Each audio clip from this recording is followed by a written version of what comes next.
బంగ్లాదేశ్ తెలివిగా వ్యవహరిస్తోందా, ప్రపంచాన్ని కన్ఫ్యూజన్లోకి నెట్టాలని చూస్తుందన్నది మాత్రం అర్థం కావట్లేదు. ఓవైపు ఇండియాపై కసుబుసులాడుతున్న పాకిస్తాన్ బంగ్లాదేశ్ విషయంలోనూ తమకు ప్రయోజనం కలిగించేలా మాత్రమే వ్యవహరిస్తామంటూ కొత్త డ్రామా మొదలుపెట్టింది.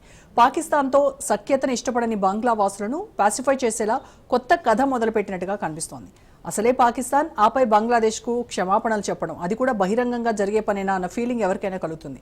అంతేకాదు, ఇప్పటికే పైసలు లేక ఆర్థిక వ్యవస్థ ఆగమాగమవుతున్న తరుణంలో పాకిస్తాన్ 54 ఏళ్ల క్రితం ఇవ్వాల్సిన డబ్బులు ఇస్తోందని ఊహించడం పెద్ద సాహసమే అవుతుంది. 1971లో పాకిస్తాన్ నుంచి వేరుపడ్డ తర్వాత ఉమ్మడి ఆస్తుల్లోని $4.3 బిలియన్ తిరిగి చెల్లించాలని బంగ్లాదేశ్ను కోరింది. ఆ సమయంలో జరిగిన దారుణాలకు పాకిస్తాన్ బహిరంగ క్షమాపణ చెప్పాలని డిమాండ్ చేస్తోంది. నాటి నుంచి నేటి వరకు రెండు దేశాల మధ్య అపరిష్కృతంగా ఉన్న అంశాలను బంగ్లా ప్రస్తావిస్తోంది. వాటన్నింటికీ ఇరు దేశాల పరిష్కారాలు అన్వేషించాలంటోంది.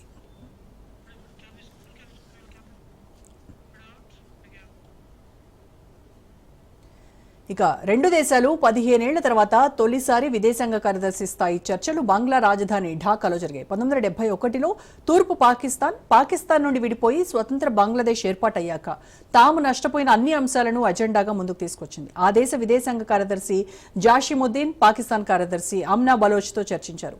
ఏప్రిల్ 27, 28 తేదీల్లో పాకిస్తాన్ ఉప ప్రధానమంత్రి, విదేశాంగ మంత్రి ఇషాక్ దార్ బంగ్లా పర్యటనకు ముందు ఈ సమావేశం జరిగింది. ఉమ్మడి ఆస్తులను సమానంగా పంపిణీ చేయాలని, 1970 తుఫాను బాధితుల కోసం పంపిన విదేశీ సహాయ నిధులను తిరిగి బదిలీ చేయాలని బంగ్లా కోరుతోంది. 1971లో అప్పటి పాకిస్తాన్ సైన్యం చేసిన మారణ హోమానికి బహిరంగ క్షమాపణ చెప్పాలని బంగ్లా పాకిస్తాన్ కోరింది. చారిత్రకంగా పరిష్కారం కాని సమస్యలను పరిష్కరించడానికి ఇదే సరైన సమయమని బంగ్లా